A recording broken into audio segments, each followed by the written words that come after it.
This talk, Healing with Consciousness, was given by SriSri Ravi Shankar in December 1989 in Santa Monica, California.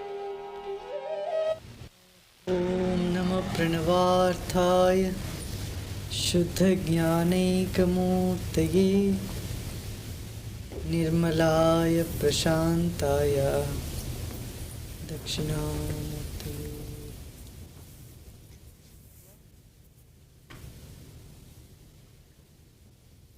What we see in a human evolution, human growth, the body first comes and then the mind appears. Mind seems to develop, evolve.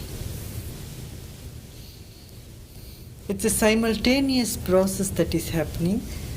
The spirit makes the body. The body has come from spirit. It develops it, retains it, and it separates from the body. The spirit is first.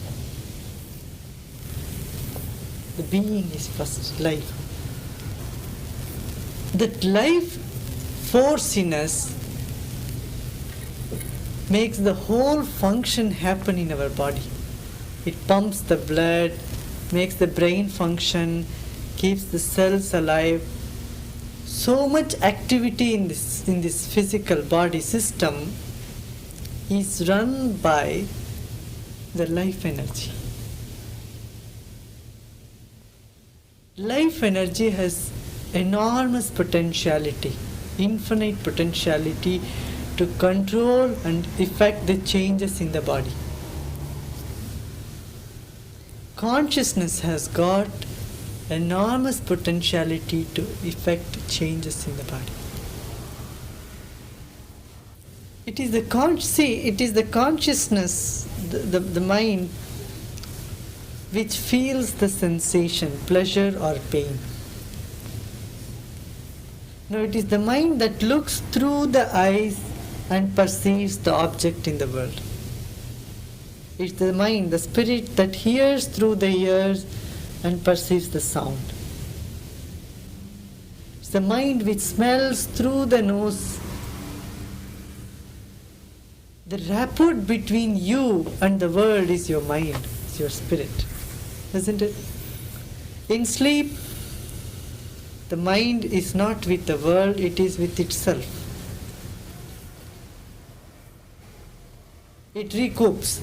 Again, in activity, the same mind goes out, projects and experiences pleasure or pain in the world. In sleep, you have no pleasure and no pain. You don't experience either of them. The mind retreats back, the consciousness gets back into its shell. The process of creation happens with the alternation of getting back to the self and activity. You see, rest and activity, this pulse between rest and activity, function and a gap is called life. The totality of this, both together, is called life. Isn't it? Life is not just activity, life is not just rest. It is an alternation between these two.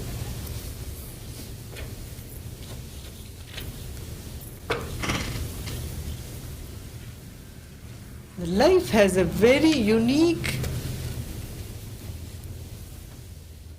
ability to heal and develop itself.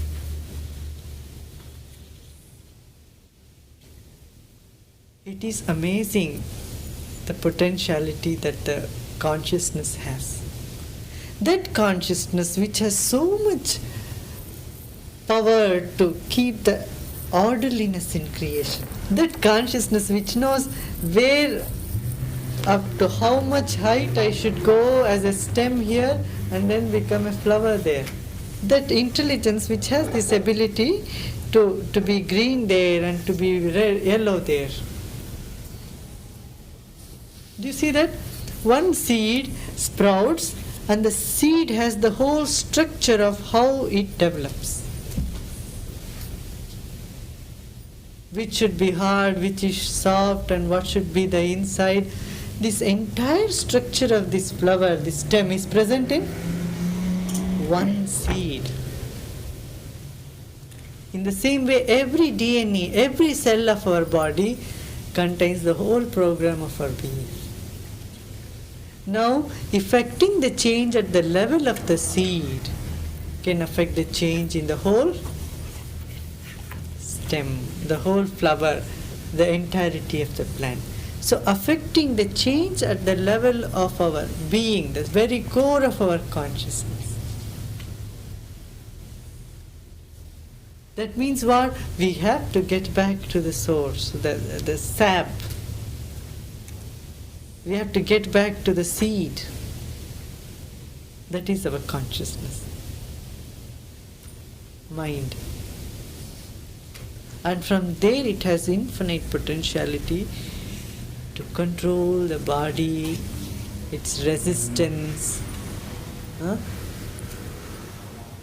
its power, everything from there. Tell you an instance that happened last year. There was a doctor, medical doctor, MD in Germany.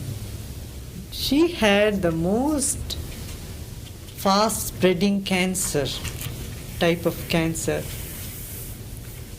She had a tumor in the brain, and the cancer spread all over her body, to all the parts of the body, even including liver and brain.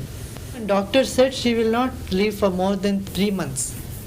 Maximum, at most, she could live only for 3 months. And then so she heard that I was in Heidelberg, and she came. She was brought there by her husband. Anyway, she had prepared everything. She had made her will, and she's a young doctor, about 40 years old. Surgeon. She herself is an MD. She was brought in structure. She was carried to the course where I was giving a 2-day seminar. I said she can lie down and she can just be there. She was there and she felt better, and then there was another 4-day program in 1 month course. Within 1 month in Italy, she traveled all the way from there to Italy. And she came to India also. There was a 10-day program. When she returned back, it's 3 years now. To this December, it's already 3 years since she did the basic course. She was diagnosed as she would live only for 3 months. And the doctors found that she had no cancer. All her cells, her body was intact. She lost some weight. Other than that, she's very healthy and very happy. Came to Paris to see me in October now. It's last October when I was there. She drew from Germany. And then I asked her, what you think scientifically could have helped you get over your own cancer?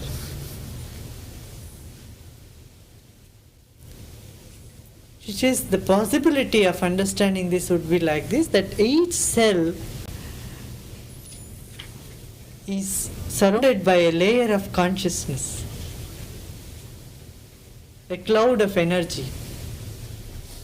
When this cloud of energy, consciousness, is vital and happy and blissful, pure, free of stresses, it can penetrate into the DNA cells and clear off the cells, vitalize the cells. And she says this is what could have happened by the pranayama, by the breathing and by the kriya and by meditation. 10-15 days continues like that, over a period of time. Said that is a possible explanation I can find about it. Is that the cells do not by themselves exist. They are made to exist and live by consciousness, by mind, by being. which is basic in creation, the intelligence.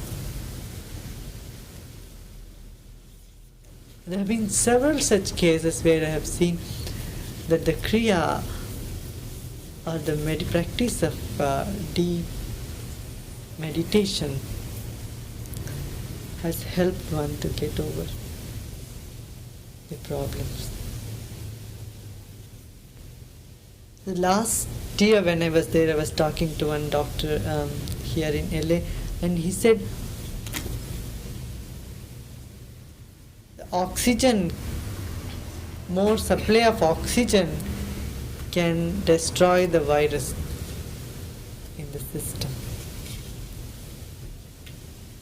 See, 90% of the impurities in the system just goes out through our breath.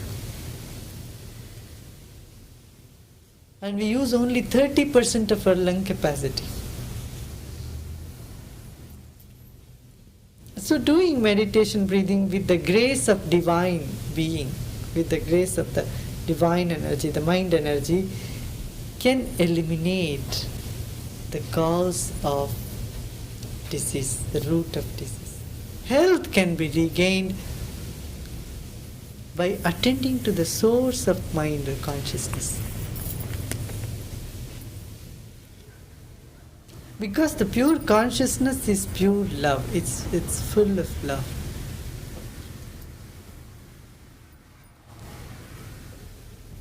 And love is the highest healer on this planet. Is the highest power. Huge power in our consciousness, in our mind.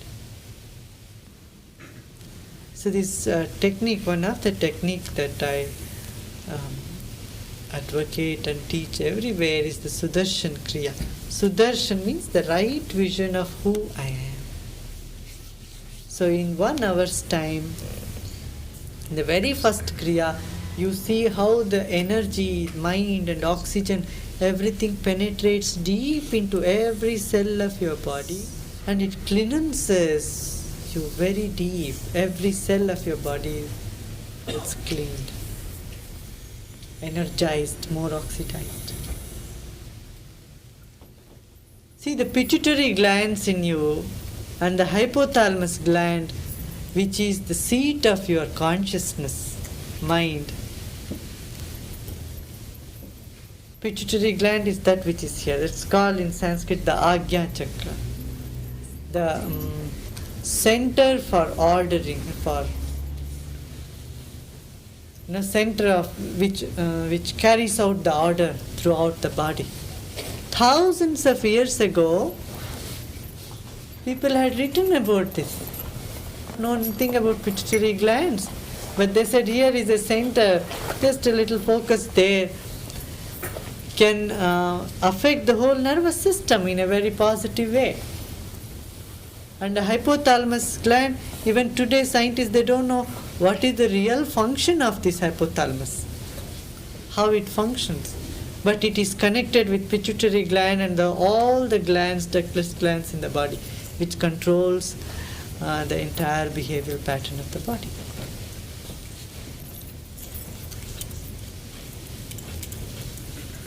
Consciousness works through these glands and clears and brings energy into the immune system,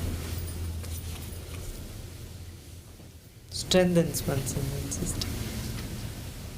In Sanskrit, health is said to be swastha.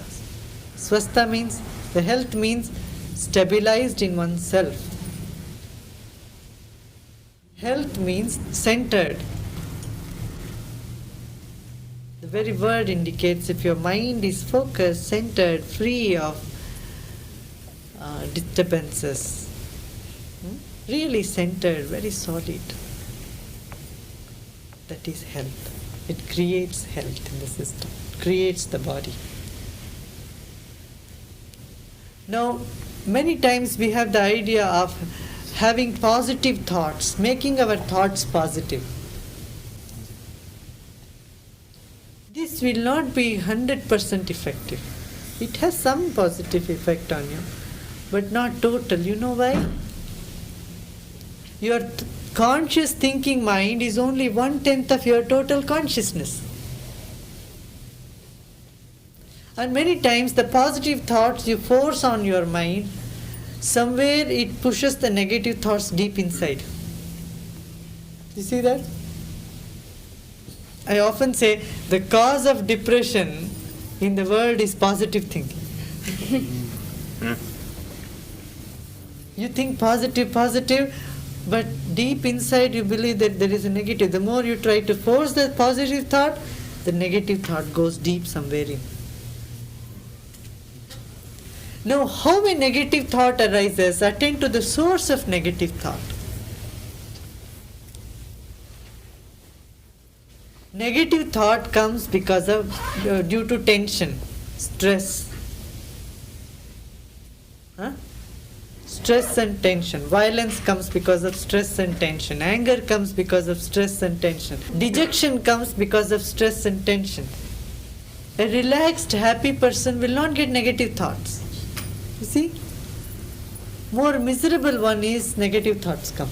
So root of it, eliminate the cause, the very root of negativity in us. Instead of rubbing the mind with a positive thought, go deep into yourself. Through the breath, through breathing, through meditation, and cleaning the system. And it doesn't take long time.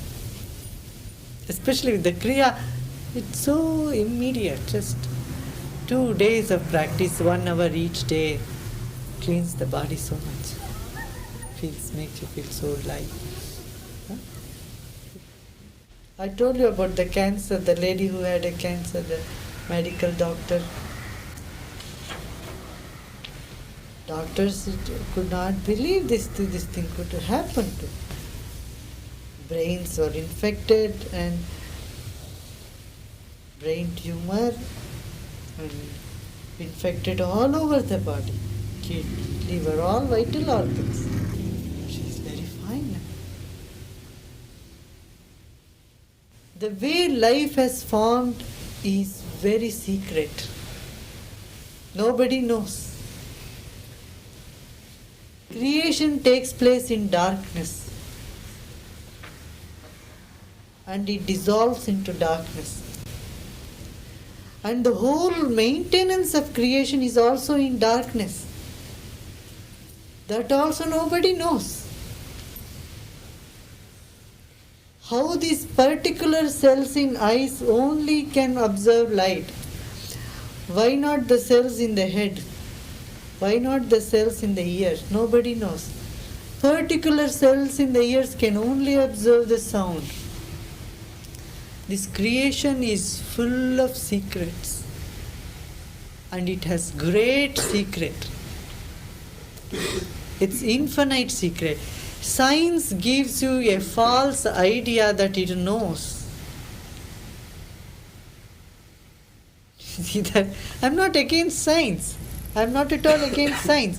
But people who have half scientific knowledge, if you ask a fully qualified doctor, he also says, we don't know how things function in the body, how things happen. A top doctor would say, we don't know how my mind works, we don't know how the body has this healing power in it. But we are all educated in half science and half knowledge. So we believe more in the medication, we believe more in these different systems. We believe more in the existence of disease. And we believe in the more reality of the body than of the mind. So we must always have in our mind that the creation is full of secrets. Any day, it can bring up any secret. 15, 20 years ago, nobody had heard about HIV positive, isn't it? AIDS or HIV positive, nobody knew about it 20 years ago. It's one unfoldment in creation after another. So one can be amazed at this whole phenomenon. I know that is from this level of consciousness, from the level of mind, from where this whole function is happening. The presence of consciousness and its sacredness and secrecy, knowing that, brings joy in life. In India it's called Satchit Anand, three things. Truth, consciousness and bliss. This is one's nature. You are here, that is true, isn't it? Are you here? This is true. Are you conscious? Can you hear? Can you walk? These two qualities you have. Another is bliss. You are bliss. If you know these two things, if you are well founded in these two things, in the depth of yourself, you are joy. Love is not seeing the other. When you grow in love, the other become a part of you. Then you don't think you are doing a service. You do whatever you do, that's out of love. See, I see you as a part of me, then I don't even think I am doing a service to you. Whatever I do to you, I keep doing to me. It's me. It's to my own self I am doing. Even service has a duality. I say I do service, I say I don't have any mission in my life. I don't have a mission I should uplift human beings. No. I know it is all my own part. Whatever I am doing, I am being very selfish. Because myself is not just this, myself is sitting in front of me. That is also my own self. She is a part of me, like my finger. Everyone is like part of myself. You can't but feel. There is no other way that you can feel even. When you are one with the infinity, the divine, and the divine is not located here, it's located all over. So we transcend also service. Go beyond service.